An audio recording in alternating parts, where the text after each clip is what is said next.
Good morning students. Today I will start your SST classes online. Now I will start from 5th class. Our topic is factors influencing the climate. जो climate को effect करने वाले या प्रभावित करने वाले जो कारक हैं उनके बारे में हमने रीड किया था इस चैप्टर में।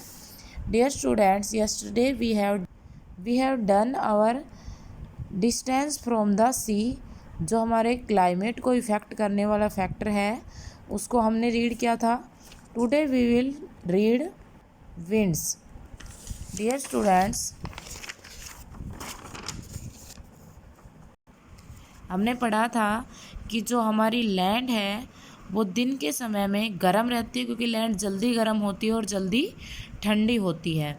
तो लैंड गर्म रहती है तो वहाँ पर जो एयर प्रेशर है वो लो रहता है, और जो वाटर है वो देर से गर्म होता है और देर से ठंडा होता है। इसके कारण जब दिन में वो ठंडा रहता है तो वहाँ पर एयर प्रेशर क्या होता है, हाई होता है। और हाई एयर प्रेशर के कारण जो एयर है वो हाई एयर प्रेशर से लो की तरफ मूव करती है, यानी कि सी से लैंड की तरफ मूव करती है। इसीलिए जो डे टाइम होता है उसमें सी ब्रिज बनता है।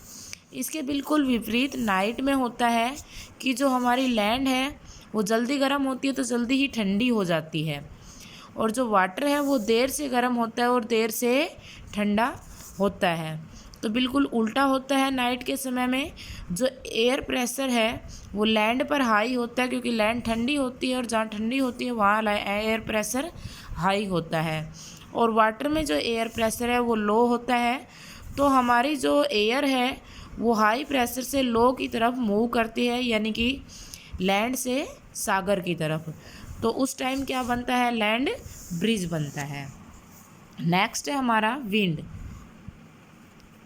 विंड क्या होती है, the temperature of a place is greatly affected by wind. मतलब हवाओं के द्वारा किसी भी स्थान का जो टेम्परेचर है वो बहुत अधिक इफेक्ट होता है। Depending on the place of origin of the wind it में आइदर बी हॉट और cool.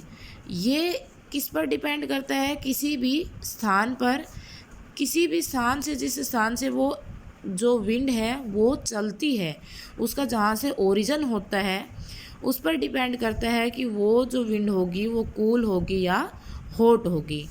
Winds blowing from hot areas rise the temperature of the place.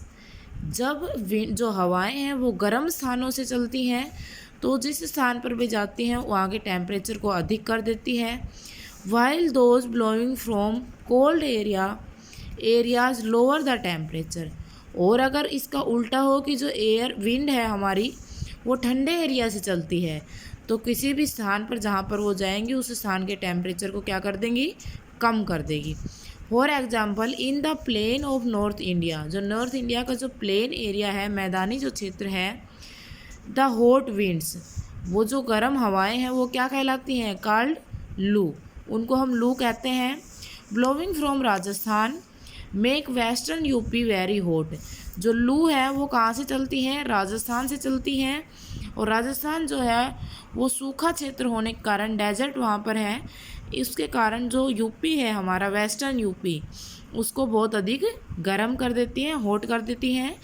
In the same way the wind blowing in from the sea carry moisture. In the same way, the wind blowing in from the sea carry moisture। यानी कि उसी तरह अगर हवाएं किससे चलती हैं, सी से चलती हैं, सागर या समुद्र से चलती हैं, तो उनके अंदर क्या होता है, मॉइस्चर होता है। तो विंड किसी भी स्थान की जो क्लाइमेट है उसको ज़रूर इफ़ेक्ट करती हैं, क्योंकि अगर हवाएं, विंड जो हमारी है वो गर्म स्थान से चलती तो किसी भी स्थान के टेम्परेचर को बढ़ा देती है, और ठंडे स्थान से चलती हैं तो किसी भी स्थान के टेम्परेचर को कम कर देती है। एग्जाम्पल के रूप में हमने अभी पढ़ा कि हमारी जो नॉर्थ इंडिया है उसके अंदर जो हवाएं चलती हैं उनको हम लू कहते हैं, गर्म हवाओं को, जो राजस्थान से चलती हैं और वेस्टर्न यूपी को भी बहुत अधिक गर्म कर देती हैं। नेक्स्ट है ओशियन करंट्स। जो महासागरीय धाराएं हैं वो क्या होती हैं, एक continuous direct movement of ocean water is called an ocean currents. जो हमारा ओशियन है उसके वाटर में अगर लगातार मूवमेंट होती रहती है तो उससे जो धाराएं उठती हैं उनको हम क्या कहते हैं? ओशियन करंट्स कहते हैं। It is caused due to forces such as the earth rotation, wind, temperature etcetera. ये किसके कारण बनती हैं ओशियन करंट्स? जो वाटर है उसके अंदर हमेशा मूवमेंट किसके कारण होती है? कुछ बल हैं, कुछ फोर्सेज हैं। कौन कौन से हैं? हमारी अर्थ की रोटेशन है, जो हमारी अर्थ अपने स्थान पर घूर्णन करती है वो। सेकंड है विंड और थर्ड है टेम्परेचर।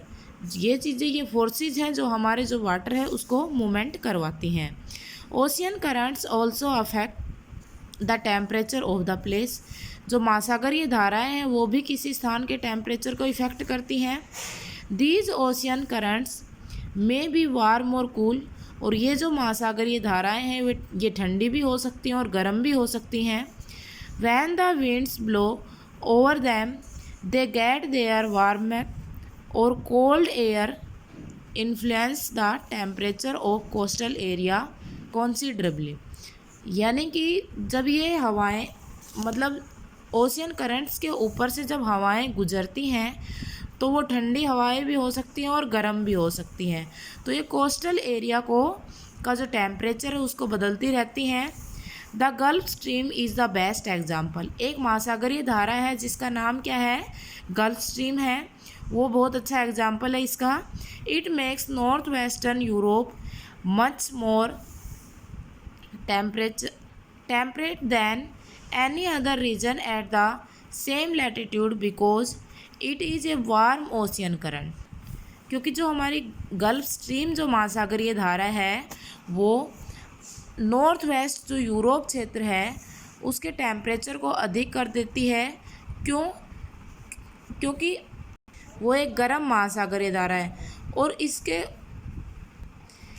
उसी सेम लैटिट्यूड पर और जो प्लेसेस हैं वो इतने गर्म नहीं होते हैं, क्योंकि ये गर्म महासागरीय धारा के कारण नॉर्थ वेस्ट यूरोप को बहुत जो टेम्परेचर है उसको अधिक कर देती है।